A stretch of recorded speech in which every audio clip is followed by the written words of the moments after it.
तो hello guys, कैसे हो तुम लोग? आई होप सब बढ़िया होगे। तो लास्ट एपिसोड में हमने देखा था कि फर्स्ट मोनार्क मिस्टर गो को खत्म करने के लिए वहाँ पे आ जाता है।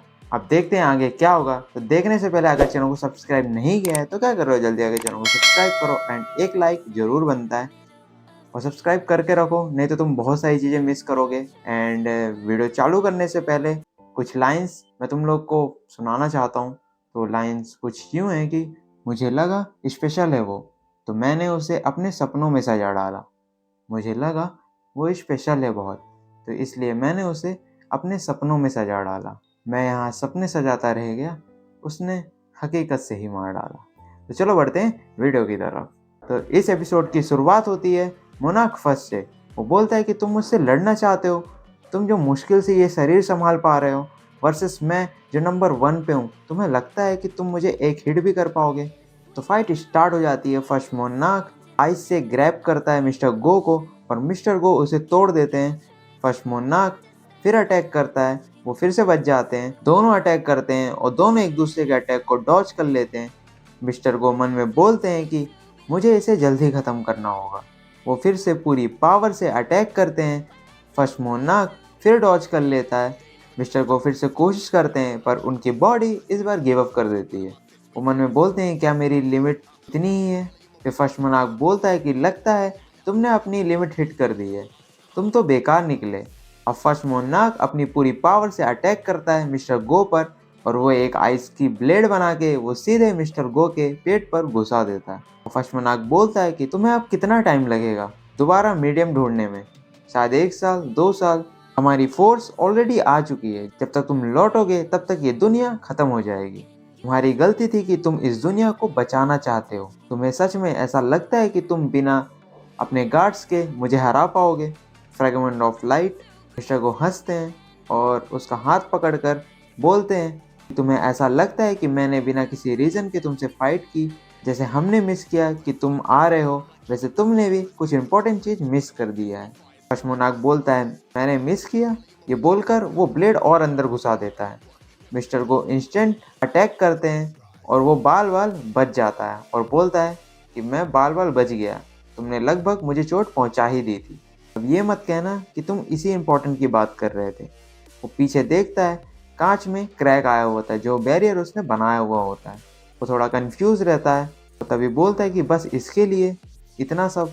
मिस्टर को बोलते हैं कि अभी तभी उनकी शैडो में से एक सोल्जर निकलता है और वहाँ से निकल जाता है। पहले तो फर्स्ट मोनार्क को कुछ समझ में नहीं आता है, वो इग्नोर करता है, पर जैसे ही वो लाइट देखता है वो समझ जाता है और उसके पीछे जाता है उसे ख़त्म करने के लिए। जैसे वो उसे मारने वाला होता है, उसकी तलवार को जिन्वो पकड़ लेता है। जिन्वो सीधा उसका गला पकड़ लेता है और बोलता है कि तू है कौन? वो बोलने लगता है कि मैं सोल्जर्स की शैडो फील कर पा रहा हूँ। शैडो मोनार्क, तुम हमारे पास क्यों नहीं आए? इतनी बड़ी आर्मी होकर भी। तो वो तुम्हारी बात कर रहा था जिसे मैंने मिस किया। तभी वो अपने मुंह के एयर से जिन्वो का हाथ फ्रीज कर देता है और उससे दूर चला जाता है। वो आइस को तोड़कर अटैक करने ही वाला होता है, तभी फर्स्ट मोनार्क बोलता है आज के लिए लड़ना बंद करें, मैं अपनी ज़िंदगी के साथ एक साथ नहीं लड़ना चाहता। जिन्हों बोलता है क्या? फर्स्ट मोनार्क बोलता है कि तुम्हें वो ह्यूमन को नहीं बचाना। जिन्हों उधर देखता है और उसके मन में आता है कि ये जो ये सोल्जर था जिसको मैंने चेयरमैन के पीछे छोड़ा था, ये वही है। तभी फर्स्ट मोनार्क बोलता है अच्छा चूज़ करो, तुम मेरे से लड़ना चाहते हो या उसे बचाना चाहते हो? और मिस्टर गो की तरफ वो आइस का डैगर फेंक के मारता है। जिन्हों रूलर्स अथॉरिटी यूज़ करता है पर कुछ होता ही नहीं है। जिन्हों फुल स्पीड में जाता है और आइस डैगर से मिस्टर गो को बचा देता है और देखता है कि फर्स्ट मोनार्क पोर्टल खोलकर जाने वाला रहता है। तभी जिन्वो डैगर से डैगर रश अटैक कर देता है, जिसमें से एक डैगर उसे लग भी जाता है। फर्स्ट मोनार्क बोलता है तुमने मुझे एक स्क्रैच दिया, इम्प्रेसिव। मैं फर्स्ट मोनार्क अभी के लिए तो जा रहा हूँ, पर हम जल्दी मिलेंगे। मेरी तरफ से वो मरा हुआ ह्यूमन अपना गिफ्ट समझ लो और उसे भी अपनी आर्मी में शामिल कर लेना। और ये बोलकर वो वहाँ से चला जाता है। जिन वो बहुत गुस्से में रहता है, तभी उसको ध्यान आता है मिस्टर गो की तरफ। वो मिस्टर गो के पास तुरंत जाता है, उनके पास आता है और बेरू को बुलाकर हील करने को बोलता है। बेरू कोशिश करता है पर उसकी हीलिंग का कोई असर नहीं होता है। वो होली वाटर ऑफ लाइफ निकाल लेता है, उन्हें पिलाने के लिए जाने ही वाला रहता है, तभी मिस्टर गो उसका हाथ पकड़ लेते हैं। और बोलते हैं कि तुम यहाँ आए, थैंक यू वेरी मच। जिन्हो बोलता है कि आप कुछ देर रुकिए, मैं आपको हॉस्पिटल भेजता हूँ। मिस्टर गो बोलते हैं कि अब कोई फायदा नहीं, इतने हैवी डैमेज के बाद कुछ नहीं हो सकता। वो बोलते हैं कि मुझे अच्छा लगा कि तुम यहाँ हो, आई एम वेरी थैंकफुल कि तुम मेरे पास हो। ये पावर्स हैं जो गेट और डंजन्स हैं उनके लिए नहीं है, वो हमें बचाने के लिए हैं। एक दिन तुम ऐसा मोमेंट फेस करोगे जहाँ पे तुम्हें चूज करना होगा कि तुम्हें कौन सी साइड से लड़ना है, और मैं तुमसे यही रिक्वेस्ट करता हूँ कि तुम ह्यूमंस की साइड से लड़ना और ह्यूमन की साइड ही रहना। मैं हमेशा से यंग हंटर्स के साथ उनके तरफ से लड़ना चाहता था, पर यह इम्पॉसिबल था इस बॉडी के साथ।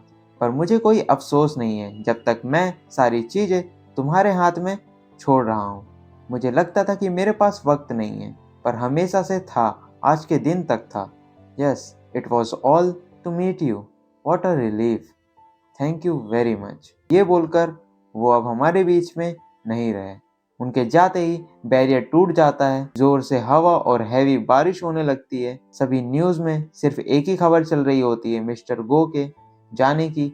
साथ में हंटर जोनस भी मारा हुआ पाया गया है। क्रिस्टोफर रेड की भी न्यूज़ आ गई है साथ में। क्रिस्टोफर रेड, जोनस, मिस्टर गो, इन तीनों की मौत की खबर ने पूरी दुनिया को हिला दिया है। अब पूरे न्यूज़ में सिर्फ यही बात चल रही है कि ह्यूमंस को हंटर बचाते हैं, पर अब हंटर्स को कौन बचाएगा। तभी यहाँ मिस्टर गो का फ्यूनरल हो रहा होता है, वहाँ पे वुजिन भी होता है, जिससे ये चीज़ें एक्सेप्ट ही नहीं होती। वो रोने लगता है कि उन्होंने मुझे कल ही अपने पास बुलाया था और आज ये सब हो गया। थैंक यू संग जिनवू, उनके आखिरी मोमेंट्स में उनका साथ देने के लिए। जिनवू बोलता है मैं मार डालूंगा जिस भी मॉन्स्टर ने उनका ये हाल किया है। जिनवू की आंखों में भी आंसू होते हैं। जिनवू वुजिन को बोलता है क्या तुम रिपोर्टर्स को बुलाओगे। जिनवू सारे रिपोर्टर्स के सामने बोलता है कि कुछ high intelligent monsters world class hunters को टारगेट कर रहे हैं। वो बहुत सारे हंटर्स से बहुत पावरफुल हैं, उन्हें वेपन्स की कोई चिंता नहीं है, ना ही मौत की। जिनवू बोलता है कि ये हंटर्स को अकेला करके मारते हैं, तो अपने साथ अपने दोस्तों और साथियों को भी रखो जो तुम्हें बचा सके, और जिसके पास कोई नहीं है ताकतवर साथी जो तुम्हें बचा सके तो तुम मुझसे कांटेक्ट कर सकते हो। फिर सीन चेंज होता है, हम देखते हैं कि सारे के सारे मोनार्क्स की मीटिंग हो रही होती है। तभी फर्स्ट मोनार्क बोलता है कि शैडो मोनार्क धरती में है। तभी युगमैन बोलता है कि तुमने कहा था कि उसकी पूरी पावर कोई एब्जॉर्ब नहीं कर सकता, कोई भी वेसल उसकी पावर हैंडल नहीं कर सकता, उसकी वजह से ही ड्रैगन किंग अर्थ में नहीं रह पाया। फर्स्ट मोनार्क बोलता है कि मैंने खुद मेरी आंखों से देखा है, वो फ्रेगमेंट ऑफ लाइट से भी बड़ी परेशानी है, मैं उसे हैंडल करूंगा, कोई मदद करेगा। तभी वो मोनार्क बोलता है जिसने रेड को मारा था, वो बोलता है कि अगर तुम उससे फाइट करोगे तो मौत को दावत दे रहे हो, तुम्हारा दुश्मन नाइन्थ मोनार्क है, भूलो मत। क्यों ना हम द ड्रैगन किंग के लौटने का वेट करें। फर्स्ट मोनार्क बोलता है कि उसे हराने का यही मौका है क्योंकि वो ह्यूमन फॉर्म में है, प्लीज़ मदद करो, मैं उसे ख़त्म कर दूंगा। तो कुछ मोनार्क बोलते हैं कि हम तो इससे बाहर हैं, पर ये बोलकर वो लोग चले जाते हैं। तभी दो मोनार्क बोलते हैं कि अगर वो ह्यूमन फॉर्म में है तो चलो उसे ख़त्म करते हैं। इधर हम सीन देखते हैं कि चेयरमैन की पोस्ट पर अब कौन बैठेगा मिस्टर गो के जाने के बाद। तभी वो लोग कमेटी बैठाते हैं और सब लोग मिलकर डिसाइड करते हैं कि चेयरमैन की जगह पे अब बैठेगा वुजिन। वुजिन पहले तो मना करता है पर फिर हाँ बोल देता है। फिर हम सीन देखते हैं थॉमस का। थॉमस और लॉरा अंडरग्राउंड जाते हैं, जाते वक्त बात करते हैं। लॉरा बोलती है कि अब पक्का ये देना चाहते हो उसे। थॉमस बोलता है क्यों, तुम्हें नहीं लगता कि मेरी और मेरे गिल्ड मेंबर्स की जान के बदले ये गिफ्ट काफ़ी है, या फिर तुम्हें ऐसा लगता है कि वो इसे संभाल नहीं पाएगा। वो कुछ नहीं बोलती है। फिर वो पहुंच जाते हैं अंडरग्राउंड। वहाँ पे बेस्ट दो वेपन्स होते हैं जिन्हें स्टोर करके रखा गया था। थॉमस ने यही देने का फैसला किया है। फिर सीन चेंज होता है, थॉमस कोरिया पहुंच जाता है, सीधा आजिन गिल्ड के ऑफिस में पहुंच जाता है। साथ में होता है लेनार्ड जो कि जर्मनी का टॉप हंटर होता है। वो दोनों 2 घंटे से वेट कर रहे होते हैं। जिन्हू वहाँ पे घबराया हुआ होता है दोनों को देखकर, और वो घबरा घबरा के जिन्वू को कॉल पे कॉल कर रहा होता है। तभी वहाँ पे जिन्वू आ जाता है। उसको देखकर जिन्हू को चैन की सांस आती है। जिन्वू भी थॉमस को देखकर सरप्राइज रहता है। जिन्वू थॉमस से पूछता है कि कोरिया कैसे आना हुआ। थॉमस बोलता है कि मैंने तुमसे प्रॉमिस किया था कि हाँ ठीक होते ही हम साथ में खाना खाएंगे, और हाँ, मैं एक बढ़िया गिफ्ट भी लाया हूँ तुम्हारे लिए। जिन्हो बोलता है, गिफ्ट? कैसा गिफ्ट? थॉमस बोलता है, कहीं किसी खाली जगह पे चल के बात करें आराम से, यहाँ पे दिखाना काफी खतरनाक हो सकता है। थॉमस जिन्हो के साथ खाते खाते वो दिखाता है कामिश के दांतों से बने हुए डैगर्स। वो उसे जिन्हो को दे देता है। जिन्हो उसकी पावर फील कर पाता है। जिन्हो को विश्वास ही नहीं होता कि ये उसे फ्री में मिल रहा है। थॉमस बोलता है कि ये ग्रेटिट्यूड गिफ्ट है मेरी तरफ से। तभी जिन्हो और थॉमस को कुछ फील होता है। जैसे ही वो बाहर निकल के देखते हैं, हवा में मैजिक एनर्जी चेंज हो जाती है और वहां पे एक बहुत बड़ा गेट अपीयर हो जाता है। थॉमस उस गेट को देखकर बोलता है कि ये गेट तो कामिस रेट से भी बड़ा है, कुछ तो बहुत बड़ा होने वाला है। ये चीजें न्यूज वगैरह में भी कवर होने लगती है कि वर्ल्ड का अब तक का सबसे बड़ा गेट अपीयर हुआ है। उधर इंटरनेशनल गिल्ड के कॉन्फ्रेंस में जो डॉक्टर होता है, वो भी इतना बड़ा गेट देखकर शॉक होता है और वो बोलता है कि हम सिर्फ एक ही चीज कर सकते हैं, प्रे। इधर जिनवू गेट के अंदर जाने की कोशिश करता है पर वो जा नहीं पाता। वो वूजिन को कॉल करता है। वूजिन बोलता है कि जब से ये गेट अपीयर हुआ है, इसके अलावा और कोई गेट दिखाई नहीं दिए हैं। ये सुनकर जिनवू थोड़ा शॉक हो जाता है। फिर जिनवू बोलता है, चलो देखते हैं अब आगे होता है क्या। तो आज की वीडियो हम यहीं पे ख़त्म करेंगे। नेक्स्ट एपिसोड देखने के लिए बने रहो एपिसोड्स में, वीडियो में। और मैं चाहता हूँ कि तुम लोग बिल्कुल भी एपिसोड मिस ना करो, तो उसके लिए चैनल को सब्सक्राइब जरूर से कर लेना एंड एक लाइक ज़रूर बनती है मेरी मेहनत के लिए।